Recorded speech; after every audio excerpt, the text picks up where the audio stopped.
तो आज हम शुरू करेंगे छठे अध्याय के 14वें श्लोक से। हमने पिछली बार 13 श्लोक तक किए थे। और आपको पता है हम लोग ये ध्यान योग कर रहे हैं, जहाँ पे श्री कृष्ण हमें एकदम जो बिल्कुल सिंपल बेसिक इंस्ट्रक्शंस होती हैं ध्यान करने के लिए, वो बता रहे हैं। और पिछली बार उन्होंने बताया था कि कैसे बैठ के कैसे ध्यान करना है, कि बिल्कुल सीधे बैठना है, रीढ़ की हड्डी सीधी होनी चाहिए। क्यों होनी चाहिए? ध्यान आपका तीसरी आंख पे रहना चाहिए। तो अब जो 14वां श्लोक है उसमें वो क्या बोलते हैं? वो कहते हैं ये सब करने के बाद, मतलब तुम अपने आसन ठीक से बिछा लिया, तुम बैठ गए हो सीधे होके प्रॉपर आसन में, तुम्हारी रीढ़ की हड्डी सीधी है, आंखें बंद हैं और ध्यान तुम्हारा तीसरी आंख पर है। उसके बाद क्या करना है? फिर वो कहते हैं शांति के साथ, मतलब मन शांत हो, तुम्हारे निर्भय होके, डर नहीं हो। इसके बारे में हम और बात करेंगे। दृढ़ता के साथ ब्रह्मचार्य में स्थित, दृढ़ता ये बहुत जरूरी है, स्टेडफास्टनेस। और मन तुम्हारा संयमित हो, उसमें तुम मेरे ऊपर, मुझे लक्ष्य बनाकर ध्यान करो। श्री कृष्ण ने यहाँ पे बोला है अर्जुन को कि मुझे लक्ष्य बनाकर। अब यहाँ पे हम दो तरीके से ले सकते हैं कि एक तो जैसे जो आप कर रहे हैं, जैसे हमने पिछली बार भी बोला था कि गुरु के ऊपर ध्यान, गुरु को आप अपनी तीसरी आंख में देखिए। तो श्री कृष्ण अर्जुन को कह रहे हैं कि तुम मेरे ऊपर ध्यान लगा, क्योंकि जहां पर प्रेम होता है वहां पर ध्यान लगाना बहुत आसान हो जाता है, बहुत इजी। मतलब वो हमारी एनर्जी, हमारा फोकस खींच पाता है, उसके अंदर इतनी ज्यादा ताकत होती है। और एक हम ये बोल सकते हैं कि श्री कृष्ण भी यहाँ पर ब्रह्म है, मतलब श्री कृष्ण एक साकार मूर्त ना लें हम उन्हें एक भगवान का दर्जा ना दें, बल्कि हम उन्हें ब्रह्म माने। वो जो हर जगह है, उसी को, उसके ऊपर ही ध्यान देके ये आगे अपने योग को बढ़ाया जाए। अब यहाँ पे उन्होंने जैसे क्या बोला, कुछ शब्दों का जो इस्तेमाल किया, शांति और निर्भयता के साथ। तो निर्भयता का यहाँ पे बहुत जरूरी चीज है कि हम डरे नहीं। और यहाँ पे उन्होंने बहुत अच्छे से, और ओशो ने भी बताया है कि क्या होता है कि जब साधक को कुछ अलग अलग अनुभव होने लगते हैं योग में, तो बहुत सारे साधक डर जाते हैं। और ये खुद मैंने भी देखा है, क्योंकि मेरे पास दो तीन लोग तो ऐसे हैं जिनको ऐसे ऐसे अनुभव हो रहे हैं, लेकिन वो उसके आगे जा नहीं पा रहे ऑलमोस्ट 1 साल से। तो उस दिन जो मैंने मैसेज भी एक डाला था ना कि कैसे आप योग में वापस आ जाते हो, डर के मारे आप आगे समाधि में जा ही नहीं पाते हो, पीछे आ जाते हो। तो हैं कुछ ऐसे लोग जिनके साथ ऐसा ही हो रहा है। तो मैंने वो मैसेज उनको भेजा, फिर मैंने कहा चलो मैं सबको भेज देती हूँ। उस मैसेज में उनके साथ बिल्कुल ऐसी अवस्था हो रही है। उनको क्या होता है, ध्यान में बैठते हैं और उनको ऐसा लगता है बस अभी शरीर छूटने वाला है, और जैसे ही लगता है शरीर छूटने वाला है, डर के मारे उसी समय हाथ पैर हिला के आंखें खोल देते हैं और आ जाते हैं। और वो बहुत डर लगने लगता है उनको। बहुत मैं काउंसल कर चुकी हूँ कि नहीं, इसमें डरने की जरूरत बिल्कुल भी नहीं है। लेकिन मैंने कहा तुम ये सोचो कि बाबा जी हैं, बाबा जी मिलेंगे तुम्हें, छोड़ दो, कोई बात नहीं। लेकिन वो डर नहीं निकल रहा। अब ठीक है, मैंने कहा चलो बाबा जी की जब कृपा होगी, जब निकलेगा तब निकलेगा। लेकिन ऐसा होता है। और वो डर के देखो, डर तो लगेगा, ऐसा नहीं है कि सबको डर, किसी को डर नहीं लगता, डर सबको लगता है। लेकिन वो डर लगते हुए भी ये जानना कि मुझे इस डर के आगे जाना है, मतलब मुझे इस डर से उठ नहीं जाना है। या जैसे हम बोलते हैं कि कई बार ध्यान करते हुए ऐसा आपको लग सकता है कि कोई आपके आसपास है, या आपको कोई आवाज सुनाई दे रही है, या कई बार ऐसी फीलिंग होती है कि कोई बैठा हुआ है आपके पास। तो अगर आप डर के मारे आंख खोल दोगे, तो फिर आपने उसको खो दिया। मतलब एक मूवमेंट आया था, और कौन आएगा? देखो, आप क्रिया कर रहे हो, आप ध्यान कर रहे हो, आप सबसे जरूरी काम जो इस मनुष्य जीवन का है वो कर रहे हो। आपके पास कोई भी गलत आएगा ही नहीं, एक तो ये मान के चलो। कोई भी गलत तरह का इन्फ्लुएंस आपके पास नहीं आएगा। और अगर कोई लोअर लेवल का आता भी है आपके पास, सपोज चलो, वो भी सिर्फ इसलिए आएगा कि जब आप ध्यान कर रहे हो तो उनको आपकी ऊर्जा मिले, आपको नुकसान पहुंचाने नहीं आएगा। आपका ऑरा इतना स्ट्रांग है। जैसे हम वो करते हैं ना कि जब हम रात में गुड नाइट लगा लेते हैं या कछुआ लगा लेते हैं, तो मच्छर आ ही नहीं सकता। वो वाली एनर्जी मच्छर को पसंद ही नहीं है ना, या वो स्मेल पसंद नहीं है, या साउंड पसंद नहीं है। ऐसे ही जब आपकी एनर्जी हाई होती है, तो कोई लोअर आत्मा आपको परेशान नहीं कर सकती उस समय। तो बिल्कुल मत डरो, क्योंकि उस डर के आगे जो मिलने वाला है ना, वो बहुत बड़ी चीज है। और देखो, ये चीज मेनली साधकों के लिए ही है, क्योंकि साधना में ऐसे अनुभव होते ही रहते। ठीक है, तो डरना नहीं है, ये पहली बात। दूसरी चीज उन्होंने क्या बताया, ब्रह्मचार्य में स्थित होके। तो देखो, एक ब्रह्मचार्य जो है, जो ट्रेडिशनली जिसको हम मानते हैं, वो होता है सेलिबेसी। और बहुत सारे मार्गों में, और योग के मार्ग में भी, और कुछ तंत्र के मार्ग में भी इसकी भी अपनी एक इम्पोर्टेंस है। वो इसलिए क्योंकि जो हमारी ऊर्जा है, जो मेन हमारा एनर्जी का जो सोर्स है, वो काम ऊर्जा है हर किसी में। अगर आप बड़े से बड़ा साइंटिस्ट देखते हो, उसके अंदर भी वो काम ऊर्जा ही उसकी जो है, वो इतने अनुसंधान में जो वो लगा हुआ है, वही ऊर्जा इस्तेमाल हो रही है। जब आप किसी म्यूजिशियन को देखते हो, किसी आर्टिस्ट को देखते हो, किसी ने भी जो बहुत कुछ पाया है, वो उसी ऊर्जा का ही रूपांतरण हुआ है, और कोई ऊर्जा नहीं है, वो एक ही ऊर्जा है। वो जो प्रकृति हमें किसके लिए दे के भेजती है, कि हम प्रकृति का काम चलाते रहे, हम क्रिएट करते रहे, हम रिप्रोडक्शन करते रहे, ये प्रकृति चाहती है। लेकिन उसी ऊर्जा को हम ऊपर लेके जा सकते हैं, और वही ऊर्जा आपको परमात्मा से एक करने में या ब्रह्म को जानने में ही काम आती है। वही, it is the same energy, there is no difference at all. तो इसलिए क्या होता है कि कहीं हम उस ऊर्जा, ये ऐसा कुछ है कि सपोज आपको कुछ, लेट्स से 5,000 करोड़ रुपए का कुछ खरीदना है। अब अगर आपको 5,000 करोड़ का कुछ खरीदना है, तो आपको 5,000 करोड़ जमा करने पड़ेंगे ना। तो लेकिन अगर आप रोज शॉपिंग करते रहोगे, रोज कुछ ना कुछ खरीदते रहोगे, तो आपके कैसे जमा होंगे, है ना। तो आपको हर चीज जमा करनी होगी। तो बिल्कुल ऐसे ही, अगर आपको उसको यहां लेके जाना है, तो जो सबसे नीचे मूलाधार में होती है वो ऊर्जा, मूलाधार से अगर आपको यहां लेके आना है, मतलब सबसे ऊपर काम करना है, तो उस ऊर्जा का संग्रहित करना जरूरी होता है। इसलिए, लेकिन मैं फिर से बता दूं, ये सिर्फ उनके लिए है जो ऐसे मार्ग पर हैं, और जिनके गुरु उनको ये आज्ञा दे कि तुम्हें अपनी ऊर्जा का संग्रहण करना है, तुम्हें सेलिब्रेट होना है, सिर्फ उनके लिए है। ये नहीं कि गृहस्थी लोग भी सोचे कि नहीं हमारे को भी वो करना है, नहीं। हर मार्ग के अलग अलग इंस्ट्रक्शंस हो। ठीक है, तो एक तो ब्रह्मचार्य का ये मतलब। दूसरा यहाँ पे जो योगानंदा जी ने बताया है, और बहुत ही प्यारी चीज उन्होंने बताई है, वो कहते हैं, देखो ब्रह्म का एक और, ब्रह्म का नाद क्या है। ब्रह्म का नाद है ओम। जो ब्रह्म है उसको कैसे जाना जाता है, वो जो ओम है, क्योंकि ओम इज ऑल्सो कंप्लीट। देखो, ब्रह्म कंप्लीट है, पूर्ण है, और ओम भी अपने आप में एक पूर्ण वाइब्रेशन है। ये मैं हमेशा आपको बताती भी रहती हूँ कि इसमें पूरा नाद आ जाता है ब्रह्म के, ये ओम के अंदर। तो वो कहते हैं कि जो, अगर हम बोले ब्रह्मचर्य का व्रत, मतलब जो पूरा ओम की तरफ, जिसने ओम का व्रत ले लिया, जो हर समय ओम की चैंटिंग कर रहा है। और एक तो वो बता रहे हैं हर समय, दूसरा है जिसने ओम के ऊपर अपना पूरा ध्यान लगा दिया, उसको भी ब्रह्मचारी बोला जाता है। तो ब्रह्मचारी, सिर्फ सेलिबेसी हमने एक चीज जानी, दूसरी क्या जानी, ओम पे ध्यान देना, क्योंकि ओम ब्रह्म का ही साउंड है। और फिर यहाँ पर उन्होंने वही जो हम लोग हमेशा प्रैक्टिस करते हैं अपने ओम में, यही 3 चीजें बताई हैं। कि उसकी फर्स्ट स्टेज क्या होती है, कि आप मुंह से उच्चारण करो, बोल के उच्चारण करो। और जब हम बोल के उच्चारण करते हैं ओम का, तो हमारी जो बॉडी है उसके ऊपर उसका अफेक्ट होता है, उसकी हीलिंग होती है। बोल के जब करते हैं तो हमारे बॉडी के ऊपर जाता है। फिर हम दूसरा क्या करते हैं, मेंटली, है ना, बोलती हूँ ना कि आप लोग अपना जीभ भी ना हिले और आपका लिप्स भी ना हिले, मेंटली आपको ओम करना है। तो जब हम मेंटली करते हैं, तो वो हमारे एस्ट्रल बॉडी के ऊपर अफेक्ट करता है, वो हमें उसके ऊपर इम्पैक्ट करता है। और फिर जो हमारा फाइनल, जो उन्होंने भी यहाँ पे दिया हुआ है, इवेंचुअल क्या है, कि आप कर ही नहीं रहे हो, वो ओम अंदर चल रहा है और आप उसको सुन पा रहे हो। और शुरू में क्या होगा कि आप कब सुन पाओगे ओम को, जब आप कोशिश कर रहे हो, जब आप शांति में बैठे हुए हो, जब बाहर कहीं शोर नहीं है, तब आप उस ओम को सुन रहे हो।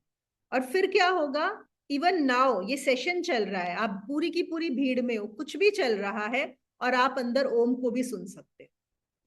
तो वहां पे, तो फिर क्या होगा, वो निरंतर चलेगा, वो जो ओम है वो निरंतर, और अनहद भी यही है कि लगातार चल रहा है, बिना बिना रुके। और कोई उसने मतलब हमने कुछ आवाज नहीं की है, किसी आवाज की वजह से नहीं हो रहा है, हमने भी कोई ओम का उच्चारण नहीं किया है, बस वो चल रहा है। और वो ओम 24 घंटे 365 दिन वैसे चल ही रहा है इस ब्रह्मांड में, हर समय हर टाइम वो ओम चल रहा है। बस हम उससे ट्यून हो पाते हैं कि नहीं, ये हमें करना होता है। तो यहाँ पे ब्रह्मचार्य का क्या मतलब है कि आपकी उस ओम के साथ ट्यूनिंग हो जाए। अगर आपकी उस ओम के साथ ट्यूनिंग हो जाएगी तो उसको भी ब्रह्मचार्य बताया गया।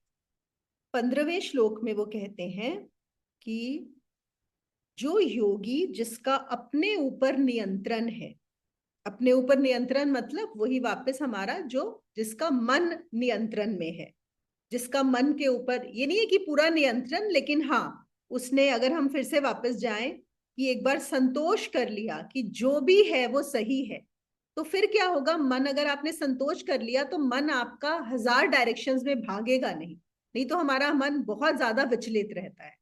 तो हमें मन की चंचलता कैसे कम करनी है, वही यम नियम से संतोष करके। तो एक बार जिसका मन चंचल नहीं है, अपने संयम में है, तो वो क्या करे, निरंतर ध्यान में, निरंतर जब वो मेरे ध्यान में लगा रहेगा, मन को नियंत्रित करने के बाद निरंतर, यहाँ पे निरंतर शब्द की बहुत इंपॉर्टेंस है, मेरे ध्यान में लगा रहेगा, वो निर्वाण को प्राप्त होता है। 16वें श्लोक में, ये 15वें श्लोक में उन्होंने ये बता दिया, वो निर्वाण को प्राप्त होता है।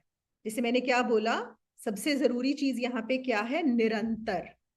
निरंतर का क्या मतलब है कि बिना रुके, एक क्षण को भी जो ना रुके, जो निरंतर ही ध्यान में रहे। अब निरंतर कैसे होगा, जैसे हम समझ सकते हैं, सपोज हमारी हार्ट बीट है, हमारा हार्ट है, वो निरंतर चल रहा है हर टाइम, जब से हम पैदा हुए हैं जब तक हम मरते हैं, चाहे हमें पता है या नहीं पता, चाहे हम कॉन्शियस है कि नहीं है, हम सो रहे हैं, जग रहे हैं, काम कर रहे हैं, खा रहे हैं, हर टाइम हमारा हार्ट बीट कर रहा है, करेक्ट। ऐसे ही हमारी जो श्वास है हर समय चल रही है, निरंतर चल रही है। कितनी बार तो हमें ध्यान भी नहीं होता। और मैं बोलती हूँ ना कि अगर हमारे हाथ में होता तो हम मर चुके होते, क्योंकि हम तो आधी से ज्यादा बार भूल ही गए होते कि हमें सांस लेनी है या हार्ट को चलाना है ना।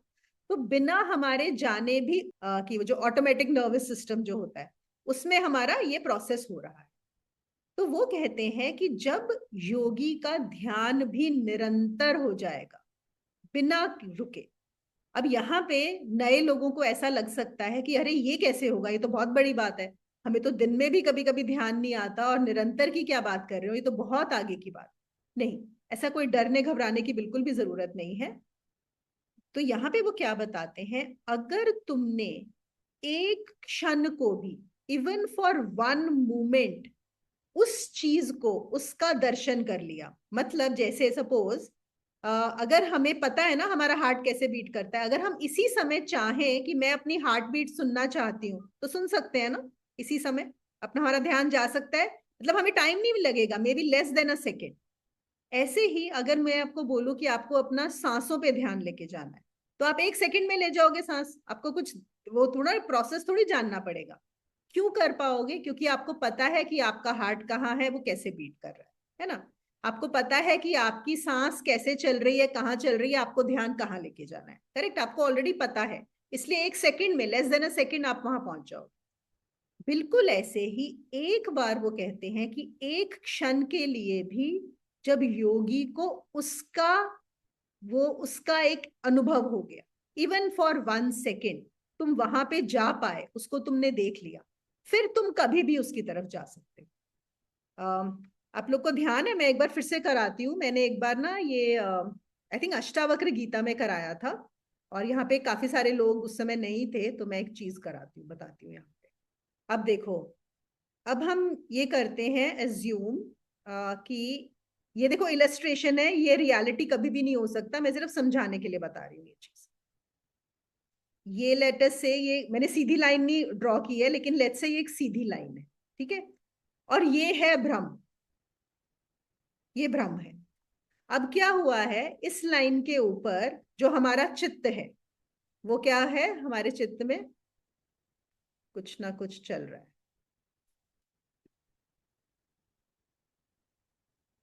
ये सब हमारा चलता ही रहता है ना। अब आप देख रहे हो जैसे जैसे ये बढ़ता जा रहा है, वो जो नीचे वाली लाइन थी वो अब दिख ही नहीं रही है, छुप गई है।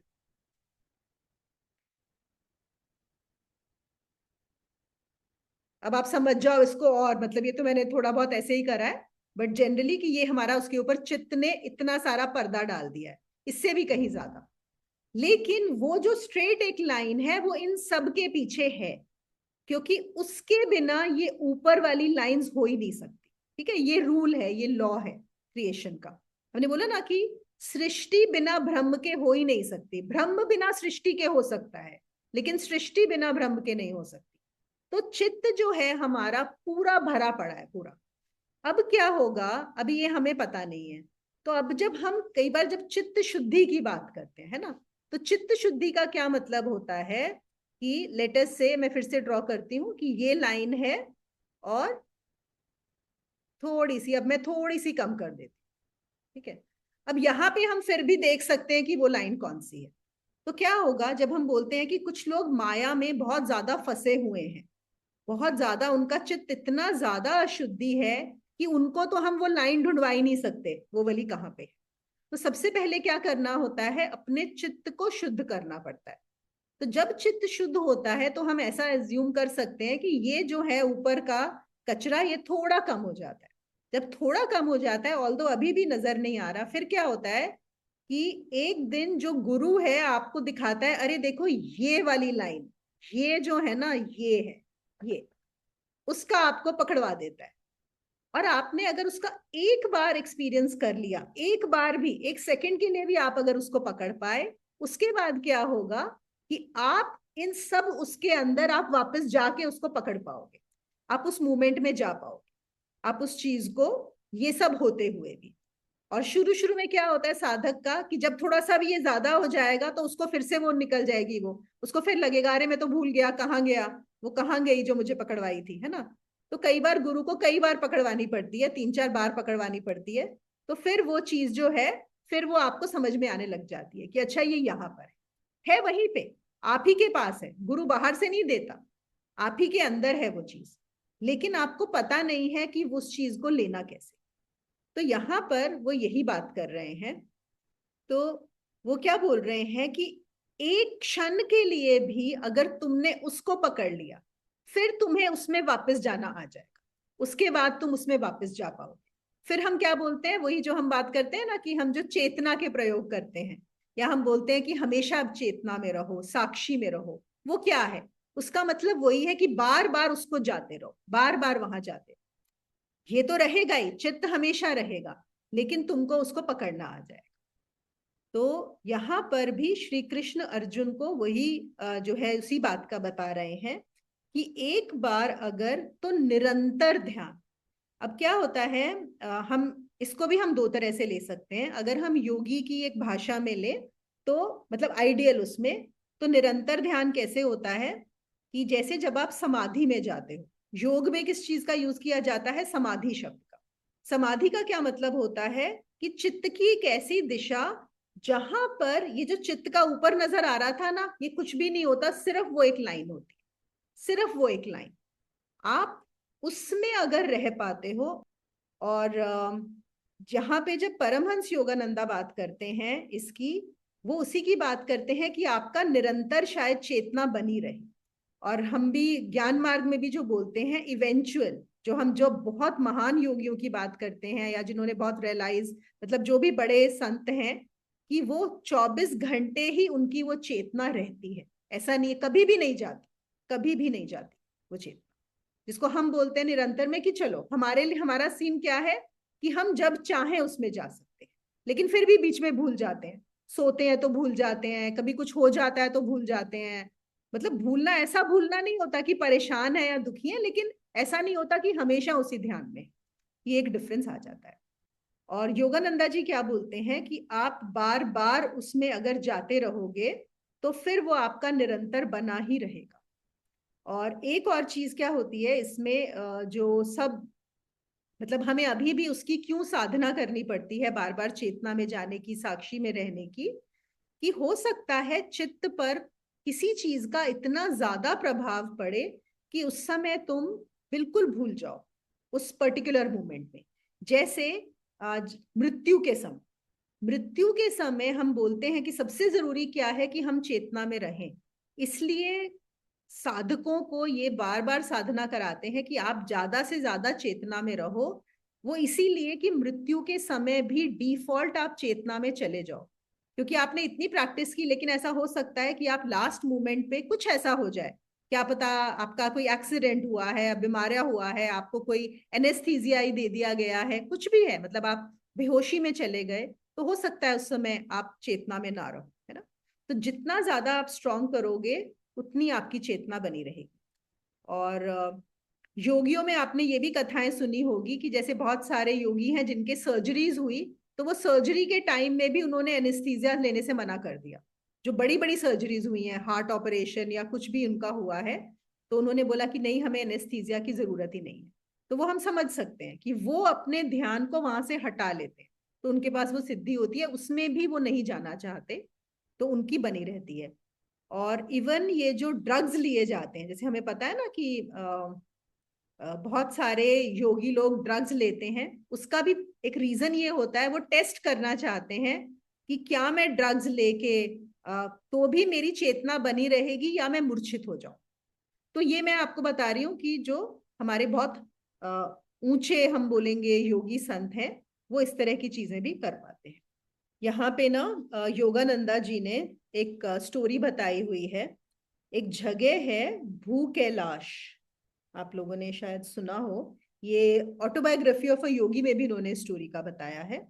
भू कैलाश वहाँ वेस्ट बंगाल में एक छोटी जगह है। वहां पर किसी राजा का राज्य था और वो राजा के 4 बेटे थे। तो वहां पे ना खुदाई चल रही थी किसी काम के लिए।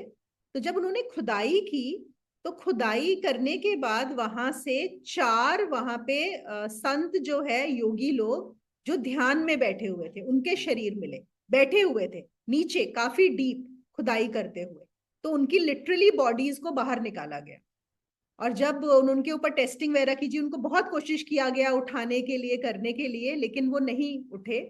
और उस समय जो भी वैद्य वगैरह थे, उन्होंने जब उनकी टेस्टिंग की तो ये पता लगा कि वो लोग 200 साल से समाधि में है, और कोई भी मतलब कोई ब्रीदिंग नहीं थी, कुछ नहीं था, कुछ भी नहीं था।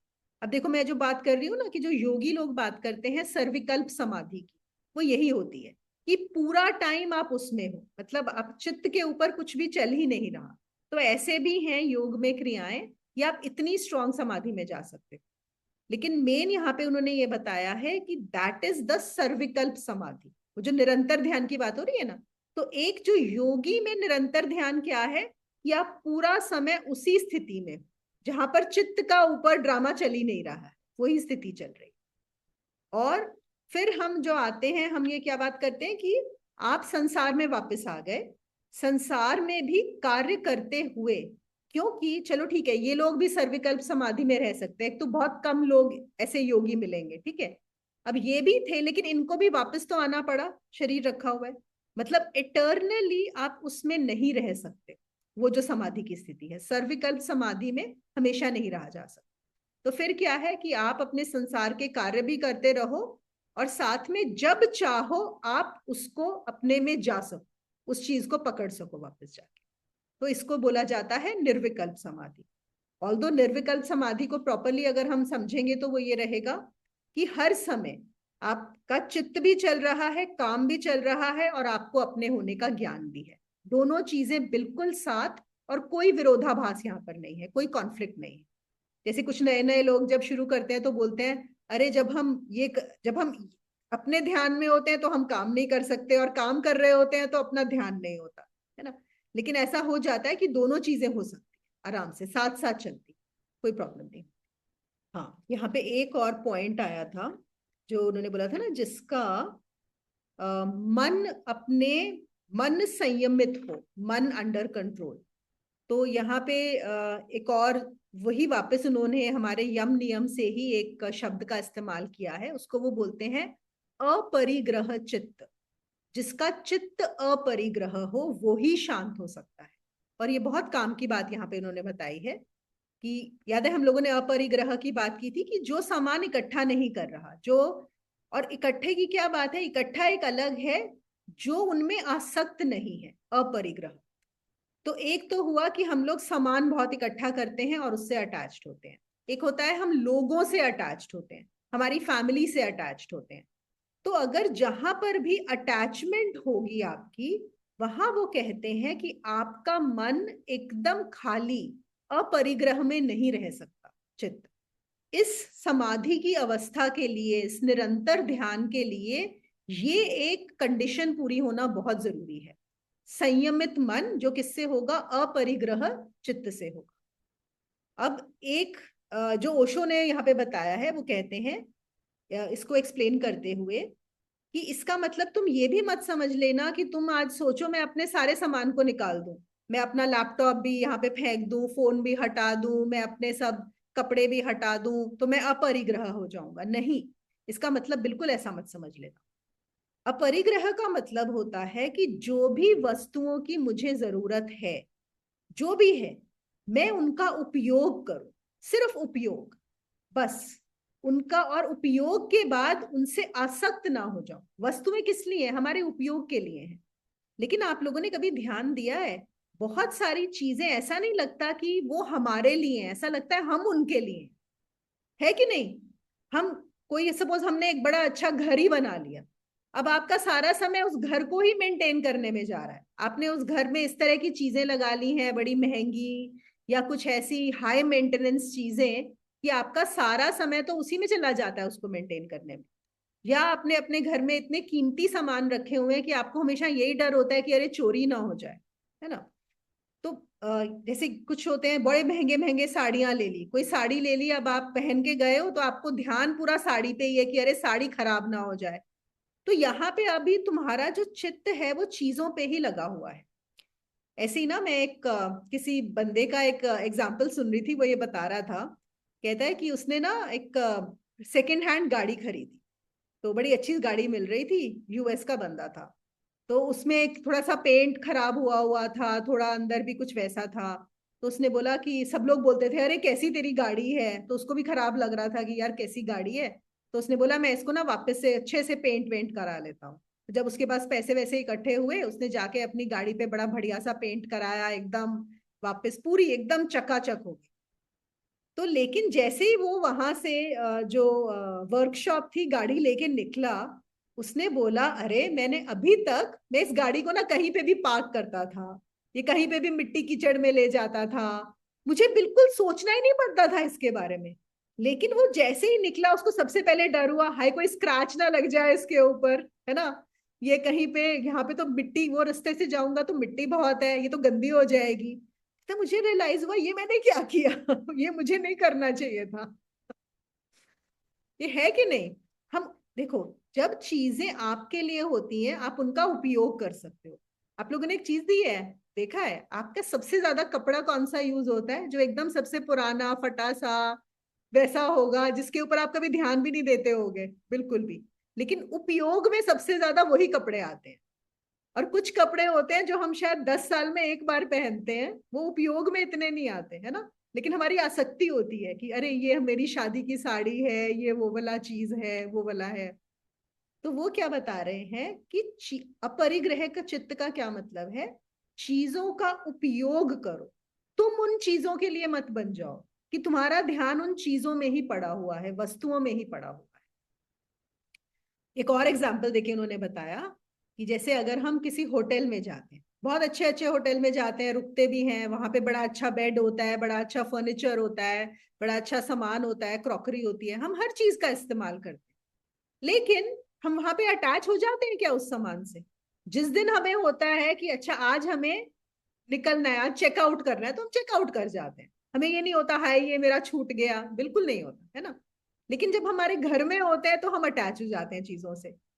तो वो ये बोल रहे हैं हर चीज से ऐसे ही रहो जैसे तुम एक होटल के सामान से होते हो, अपने सामान का भी सिर्फ इस्तेमाल करो।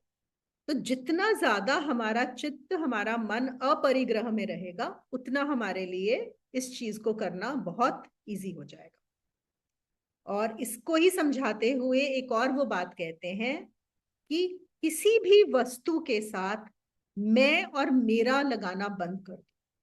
किसी भी चीज के साथ, चाहे वस्तु हो चाहे इंसान हो, वहां पे मैं और मेरा मत लगाओ बस। क्योंकि जहां पे तुम मैं और मेरा लगाते हो, प्रॉब्लम वहीं से शुरू हो जाती है।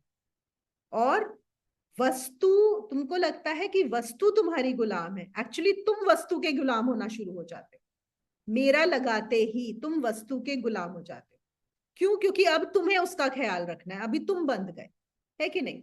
अभी उसने गाड़ी पेंट कराई, अब उसको इतनी टेंशन है, अब वो घर के अंदर भी जा रहा है किसी के, उसको डर है अरे चोरी ना हो जाए।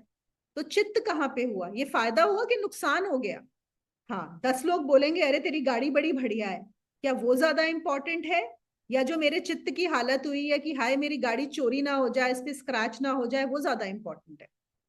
तो इसी की बात हो रही है कि कोई ऐसी चीजों में पड़ो ही मत जहां पे तुम्हारी आसक्ति हो और तुम्हारे चित्त के ऊपर इतना स्ट्रेस आ जाए, उसका ध्यान रखना। हम बोलते हैं ना कि हमको ऐसा लगता है कि जो शायद मेड हमारे घर में काम कर रही है या जो सर्वेंट्स हमारे घर में काम कर रहे हैं, हम मालिक हैं और वो गुलाम है। नहीं, उल्टा होता है। वो मालिक हैं और हम गुलाम हैं। हाँ, हम दिखेगा ऐसा कि हम मालिक हैं, पर असल में मालिक वो होते हैं। क्यों? वो आज छुट्टी चले जाएंगे, वो उनको हमारी याद नहीं आएगी, है ना, लेकिन हमें उनकी याद आएगी। एक मुझे स्टोरी याद आती है। एक बार बोलते हैं कि एक बार किसी राज्य के ऊपर ये हो गया था, हमला हो गया था। तो जो प्रिंस था वहां का, ये एक्चुअल स्टोरी है, वो जो प्रिंस था उसको लोगों ने कैप्चर कर लिया। तो बाद में ऐसा बात जब हुई तो उससे बोला गया कि तुम कैप्चर क्यों हो गए, सब लोग भागे, तुम भी तो भाग सकते थे। तो उसने बोला कि मैं भागता कैसे, मैंने तो जूते ही नहीं पहने थे, और जो मेरा गुलाम था जो मुझे जूते पहनाता है वो तो भाग गया था। अब मुझे तो जूते ही नहीं, मेरे जो कोई जूते पहनाएगा तभी तो मैं भागूंगा, बिना जूते पहनाए मैं कैसे भागूंगा? मतलब अब कौन गुलाम है यहाँ पे? वो गुलाम गुलाम है या ये गुलाम है उस गुलाम के? है ना? तो ऐसे ही ये चीज हमें अपनी लाइफ में देखनी है कि चीजें हमारी गुलाम है या हम चीजों के गुलाम है। हमारे सर्वेंट्स हमारे गुलाम है या हम उनके गुलाम हैं?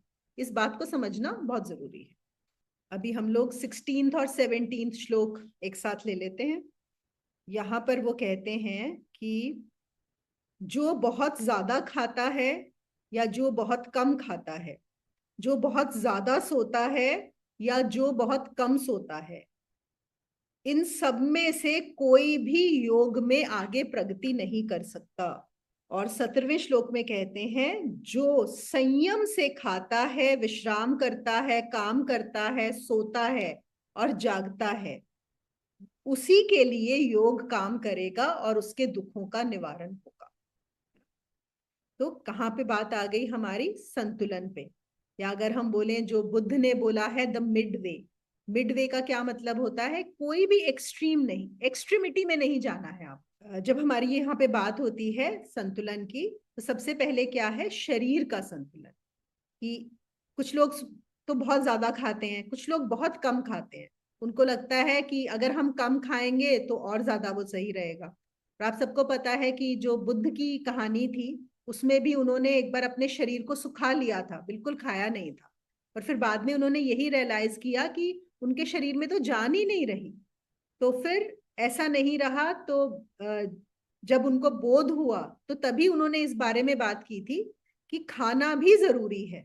अब हाँ, यहाँ पे जो सबसे इंपॉर्टेंट पॉइंट है, जब हम बैलेंस की बात करते हैं, क्या वो बैलेंस सबके लिए सेम है?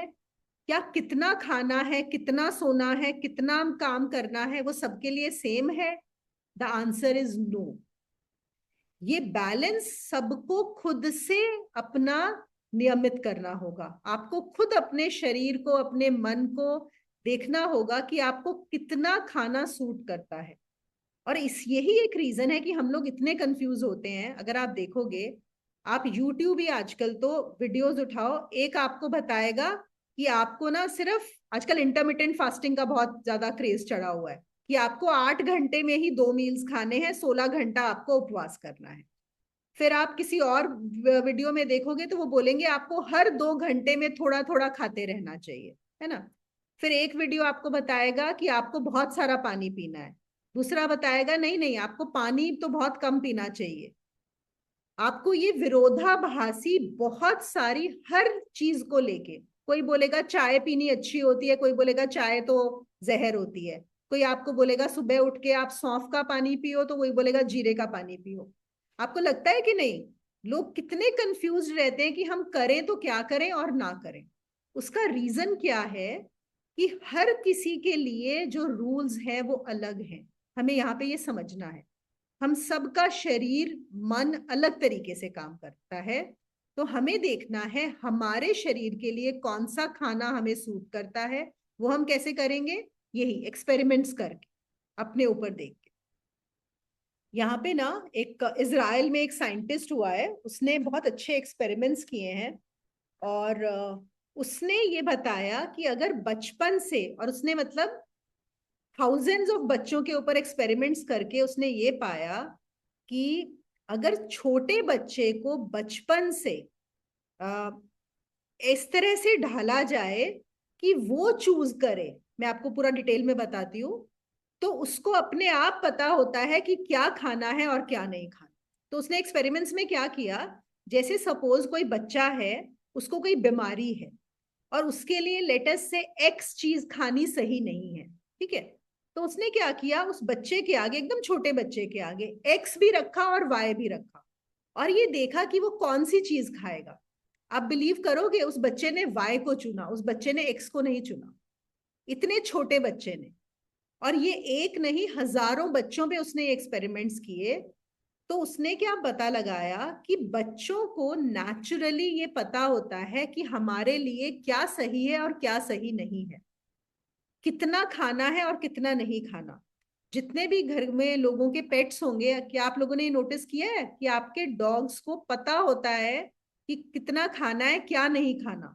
और अगर वो बीमार होते हैं तो वो बिल्कुल खाना बंद कर देते हैं, और कभी कभी घास खा के उल्टी करके क्लियर हो जाते हैं, और जब वो क्लियर हो जाते हैं उसके बाद खाते हैं। आप उनको फोर्सफुली कुछ और खाना नहीं दोगे, वही दोगे तो वो खाएंगे, लेकिन वो नहीं खाते, ऐसे ही कुछ भी नहीं खाते। सिर्फ एक इंसान है जो कुछ भी खाता रहता है कहीं पर भी। तो क्या पता लगा कि हमारे अंदर भी नेचुरली हमें पता होता है हमें कितना खाना है, क्या खाना है और क्या नहीं खाना है। लेकिन बिकॉज ऑफ द प्रोसेस, हमने सुना हुआ है बच्चे को ये खिलाना चाहिए, ऐसे करना चाहिए, वैसा करना चाहिए, हर माँ बाप ने हर अपने टाइम पे जो सुनते हैं हम उसके हिसाब से उन्हें कराते जाते हैं। तो अगर उन चीजों को किया जाए तो अपने आप आपका जो है बैलेंस बन जाएगा। इनफैक्ट ये जो हम बैलेंस की बात कर रहे हैं ना, एक बड़ी इंटरेस्टिंग आपको चीज और बताती हूँ कि इस बैलेंस को भी, मतलब हम हर चीज को कितना एक्सट्रीम में ले जाते हैं, कि बैलेंस को लेके जब बातें होने लगी तो कुछ अमेरिकन साइकोलॉजिस्ट हैं जो बोलते हैं कि इवन हर बच्चे का उठने का समय अलग है ना, जैसे हमने सोने और जागने की बात की। तो उन्होंने बोला कि जो स्कूल्स हैं वो एक टाइम पे नहीं खुलने चाहिए, क्योंकि एक बच्चा है जो सुबह 5 बजे उठना पसंद करता है, लेकिन एक बच्चा है जो 9 बजे उठना पसंद करता है। तो अगर कोई बच्चा 9 बजे उठता है तो उसका स्कूल 9 बजे उठने के हिसाब से होना चाहिए। सोचो कितना कैओस हो जाएगा अगर हम देखें ऑर्गेनाइजेशनल पॉइंट ऑफ व्यू से, कि ऑर्गेनाइज करना कि हर बच्चे का। लेकिन वो बोल रहे हैं आइडियल सोसाइटी में आइडियली ऐसा होना चाहिए कि बच्चे के हिसाब से स्कूल के टाइम होना चाहिए। ऐसे ही ऑफिस में जो टाइमिंग्स होते हैं, कहते हैं कि ऐसा क्यों है कि सबको 9 बजे ही ऑफिस जाना है, कि 9 से 5 का ही टाइम लगाया है। किसी को सुबह सूट करता है, किसी को नहीं करता, मतलब सबका अलग अलग है। तो जब हम ऑर्गेनाइज करते हैं ना, जब हम सोसाइटी में रहते हैं, तो हमारा ये जो हमारा अपना जो एक बैलेंस होता है वो बिगड़ जाता है। वो उसकी बात कर रहे हैं। खैर वो तो एक अलग लेवल का हो गया, बताने के लिए है। लेकिन हमें अपना बैलेंस तय करना, संयम होना बहुत जरूरी, क्योंकि हमारा अगर संतुलन होगा तो हम ध्यान में जा पाएंगे। यहाँ पे क्यों बोला जा रहा है, कृष्ण इस चीज को क्यों इंपॉर्टेंस दे रहे हैं, वो सिर्फ इसलिए कि जब तक हमारी चीजें बैलेंस में नहीं आएंगी, वो जो मैंने आपको लाइन दिखाई ना, एक सिंगल लाइन, उसको पकड़ना बहुत मुश्किल काम हो जाता है। और इसीलिए मुश्किल है, इसीलिए नहीं पकड़ पा रहे हैं, क्योंकि सब कुछ बिगड़ा हुआ है। ओशो ने यहाँ पे बहुत अच्छा एक्सप्लेन किया है। वो कहते हैं कि ये जो जीव है, हम जो हैं, ये हमारा जो शरीर है, ये इतना जटिल है, इतना कॉम्प्लेक्स है। मतलब जितना ब्रह्मांड आपको पता है कितना कॉम्प्लेक्स है, अगर हम वैसे ही सोचें, वो कहते हैं तुम्हारा शरीर और मन इस ब्रह्मांड से भी ज्यादा कॉम्प्लेक्स है। क्योंकि हमारी बॉडी में आप सबको पता ही होगा कितने अबाउट 3 करोड़ बैक्टीरिया रहते हैं। 3 करोड़ बैक्टीरिया हमारे शरीर के अंदर रहते हैं। और हमारा जो ब्रेन है उसके अंदर कुछ ट्रिलियंस ऑफ नर्व सेल्स हैं, ट्रिलियंस। ओके। और इनका भी एक अपना सिस्टम है, अपना बहुत बड़ा। और ये इसलिए और ज्यादा कॉम्प्लेक्स है कि देखो, इतने छोटे से आकार में, इतनी छोटी सी जगह में इतने सारे लोग रह रहे हैं, इतने सारे बैक्टीरिया वायरस रह रहे हैं, और इतने सारे आपके सेल्स हैं जो ट्रिलियंस ऑफ सेल्स हैं, वो हैं। तो can you imagine how complicated this whole system is. तो और इसमें हम बात कर रहे हैं इसके अंदर प्रवेश करना और इसके अंदर उस चीज को पाना जो निरंतर है, जो हमेशा है, कोई आसान काम नहीं है। तो इसीलिए उस बैलेंस को बनाना बहुत ज्यादा जरूरी है। अगर आप सोचो, इसको आप ऐसे सोच सकते हो कि आपको कहीं किसी गांव में जाना है, किसी पर्टिकुलर घर में, और वो इतने कॉम्प्लिकेटेड गांव है, और वहां पे कई जगह पे तो रोड्स ही नहीं बनी हुई है, कुछ रोड्स नहीं बनी हुई, घर घर। अब आप कैसे ढूंढोगे? आप सोच के देखो, पूरी की पूरी भूल भुलैया है, और उसमें बीचों बीच आपको किसी घर में पहुंचना है, आप कैसे पहुंचोगे? उससे भी ज्यादा मुश्किल है इस पूरे सिस्टम के अंदर पेनिट्रेट करके वहां जाके उस चीज को पकड़ना जो निरंतर है। इसीलिए बार बार इतनी ज्यादा इंपॉर्टेंस इस बैलेंस को दिया गया है। तो कौन कौन से बैलेंस हमें करना है वो हम समझ लेते हैं। सबसे पहले हमारा फिजिकल बैलेंस। श्री युक्तेश्वर गिरी जो बोलते थे कि कभी भी शरीर को ऐसे कम भी मत खिलाओ। ये मत सोचो कि तुम कम खाओगे तो वो ज्यादा अच्छे से ध्यान हो पाएगा। उसको जितनी जरूरत है, जो घोड़ा है ना, ये क्या है? घोड़ा है, ये जो शरीर है आपका। घोड़े को जितनी घास चाहिए उतनी घास उसको दे दो, बस। उसके बाद फ्री हो जाओ वहां से। अगर बहुत ज्यादा खाया होगा तो आप ध्यान कर ही नहीं पाओगे, ये हम सबको पता है। क्योंकि हमारी जो चेतना है, हमारी जो एनर्जी है, वो क्या करती है? उस खाने को पचाने में लग जाती है।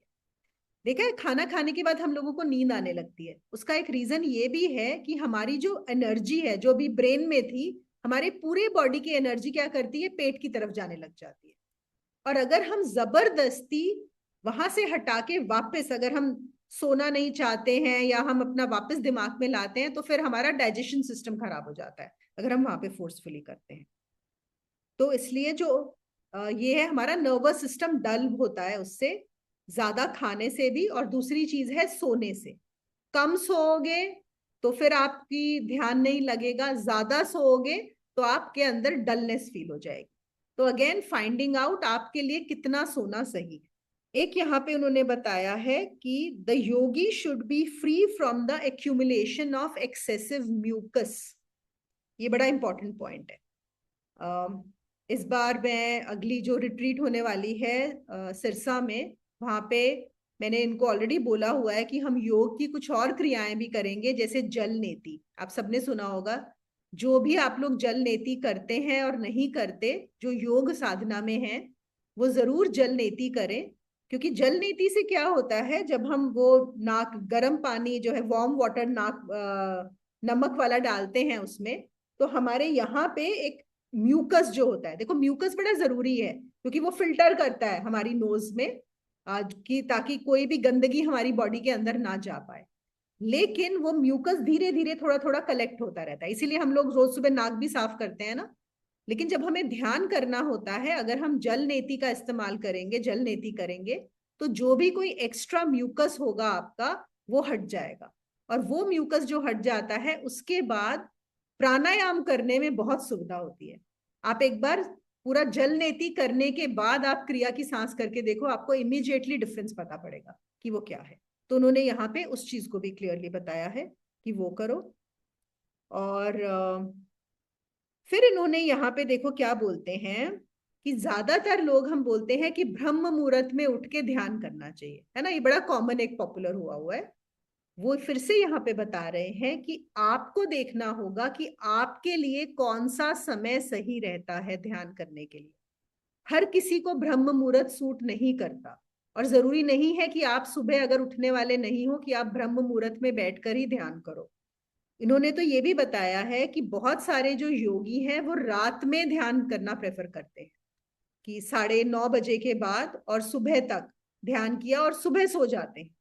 तो और वो भी बिल्कुल सही है। आपको देखना है कि आपकी ऊर्जा किस समय ज्यादा अच्छी होती है। जैसे आप सबको पता है, मैं भी सुबह उठने वालों में से नहीं हूं, और मैं भी जो भी ध्यान, जो भी मुझे करना होता है, मेरा सब कुछ रात में ही होता है, लेट नाइट आवर्स में। I am most active in the late night, मतलब 12 बजे के बाद। मेरे लिए जो 12-3 का समय होता है ना, 12 से 3 का समय, मैं सबसे ज्यादा एक्टिव उस समय होती हूँ। और इवन जो मैंने जो बुक लिखी है और भी जो किया है, इवन हिरण्यगर्भ जो लिख आया है, वो उसी समय में आता है, चीजें मुझे उसी समय में आती।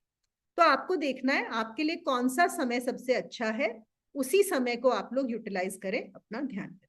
तो इसलिए अगर आप ठीक से प्रॉपरली खाओगे, विश्राम दोगे, कार्य करोगे, सोओगे और जगोगे, तो ये जो योग है आपके लिए बहुत काम करेगा। इन चीजों का सबका है, बहुत छोटी छोटी चीजें, लेकिन इन सबका बहुत महत्व। योगानंदा जी ना यहाँ पे उन्होंने खाने और सोने के दो और डीपर मीनिंग्स भी बताए हैं, एसोटेरिक मीनिंग्स जिनको बोलते हैं। तो वो कहते हैं योगी के लिए एक तो है जो हम खाना खाते हैं, दूसरा होता है जो सांस लेना भी खाना होता है, उसको वो बोलते हैं एस्ट्रल ईटिंग। जो क्रिया की सांस ले रहे हैं, और देखो हम लोग मुंह से लेते हैं ना, खाना भी हम मुंह से खाते हैं और क्रिया की सांस भी मुंह से ली जाती है, तो वो बोलते हैं एस्ट्रल ईटिंग। तो उस खाने को खाओ तुम, वो उसकी बात कर रहे हैं। यहाँ पे एक और जो मीनिंग बता रहे हैं। और दूसरा वो जो बात कर रहे हैं सोने की, तो वो कहते हैं एक तो सोना है जो तुम रात में सोते है ना, जिसको हम नींद बोलते हैं। एक है कि दिन में तुम जगे हुए भी असल में सो ही रहे हो। ये बोला जाता है ना, हम लोग अध्यात्म में भी बोलते हैं कि जो आपको लग रहा है कि आप जगे हुए हो, इस समय हम सब जगे हुए हैं क्योंकि हम इस सेशन में हैं, लेकिन कोई योगी आएगा तो वो बोलेगा देख के कि सब सोए हुए हो, ये सिर्फ स्वप्न अवस्था चल रही है, ये भी स्वप्न अवस्था है। तुमको लग रहा है कि तुम जगे हुए हो और तुम बड़े अवेक हो, क्योंकि तुम्हें अवेक जो असल में जगना है उसके बारे में पता ही नहीं, इसलिए तुम यहां पर भी सोए हुए हो। और हम कैसे जान सकते हैं कि हम सोए हुए हैं? जितना ज्यादा काम हम ऑटोमेशन में करते हैं, तो समझो वो सब सोए सोए हो रहा है। वो सब काम हमने, खाना बनाया, खा लिया, सो, जो भी कर रहे हैं, हम बातें कर रहे हैं, हमारे जो रिएक्शंस होते हैं, रिएक्ट ही तो करते हैं। किसी ने आके कुछ बोला, हमने उसका जवाब दे दिया, इमीडिएट। हर चीज, सुबह उठते हैं, बाथरूम में घुसे, ब्रश निकाला, पेस्ट लगाया, शुरू हो गए ब्रश करना, सब ऑटोमेशन में चल रहा है। तुमको लग रहा है तुम उठ गए और तुम ब्रश कर रहे हो, वो कह रहे नहीं, तुम सोए, सो अभी भी सोए हुए हो, सोते हुए ही तुम ब्रश कर रहे हो, तुम अपने सारे काम सोते हुए ही कर रहे हो। तुम खाना बना रहे हो, तुम जगे हुए नहीं हो, क्योंकि तुम्हारी बॉडी, तुम्हारे मन को सेट हो गया, तुमको पता है कितना तेल डालना है, कितनी सब्जी डालनी है, कैसे चाय बनानी है, कैसे अंडा उबालना है, कैसे ब्रेड को टोस्ट करना है, सब चीज तुम सोते सोते कर रहे हो। तो यहाँ पे वो सोने की जो बात कर रहे हैं, यहां से जगने की मतलब इस निद्रा से, इस निद्रा से भी उठाने की बात। एक मैं लास्ट आज का श्लोक और ले लेती हूँ, 18वां श्लोक, फिर आज हम यहीं पे समाप्त करेंगे, कुछ क्वेश्चंस लेंगे, और आज भी हम लोग फिर 10 मिनट चेतना की साधना करेंगे। यहाँ पे मैं योगानंदा जी का इंग्लिश में पढ़ देती हूँ। When the चित्त is absolutely subjugated and is calmly established in the self, the yogi, thus devoid of attachment to all desires, is spoken of as God united. देखो ये सब चीजें उन्होंने करा दी, पूरा प्रोसेस बता दिया, और 18वें श्लोक में क्या बोल रहे हैं? ये सब करने से क्या होगा? तुम मन के पार हो जाओगे। When the mind is subjugated, इसका क्या मतलब हो गया? कि अब मन नहीं रहा, मन ठहर जाएगा, वो जो दिखाया था ना, वो ठहर जाएगा। और फिर तुम कामली एस्टैब्लिश्ड इन द सेल्फ, तब तुम अपने स्वयं में स्थित हो जाओगे, तुम जो हो वहां चले जाओगे।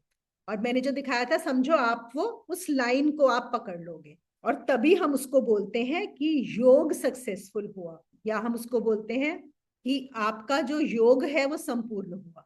मतलब असल में योग तो है ही, वो लाइन तो है ही, क्योंकि ये चित्त इतना बिखरा हुआ है, हमें लग रहा है कि अलग है, वो अलगाव नजर आ रहा है, अलगाव है नहीं। जैसे हमें समुद्र पे लहर अलग नजर आती है, पर लहर अलग है नहीं समुद्र से, एक ही है, वो योग में ही है लहर और समुद्र, लेकिन हमें लगता है कि अलग अलग। ऐसे ही अभी हमें लग रहा है कि हम अलग हैं, परमात्मा अलग है, लेकिन वो योग हो जाएगा। मतलब आपको रियलाइजेशन हो जाएगी कि अरे एक ही थे और एक ही हैं।